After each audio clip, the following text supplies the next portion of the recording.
বিবাহিত জীবনে অনেকে অনেক ধরনের সমস্যা কিন্তু সম্মুখীন হন। বিবাহিত জীবন কিংবা প্রণয় জীবন, দাম্পত্য জীবন যেটা, বিয়ের পরেও কিন্তু অনেক ধরনের বাকবিতণ্ডা, বৈপরীত্য একটি মানসিকতা দেখা যায়। কি করবেন? দাম্পত্য জীবনে যারা এই ধরনের অসুবিধা ফেস করছেন তারা করতে পারেন এই উপচারটি।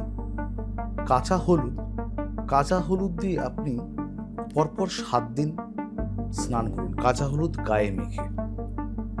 যার সমস্যা হচ্ছে কাঁচা হলুদ স্নানের আগে অল্প একটু গায়ে মেখে পরপর 7 দিন সাধারণভাবে স্নান করুন। দেখবেন আপনার হাজবেন্ড অথবা আপনার স্ত্রী কিংবা আপনার জীবন সঙ্গিনী আপনার সাথে সুব্যবহার করছে। খারাপ যে আচরণগুলো অনেক লঘু হচ্ছে। এই উপচার কিন্তু অনেক প্রাচীন একটি উপচার। করে দেখুন, ভালো থাকবেন।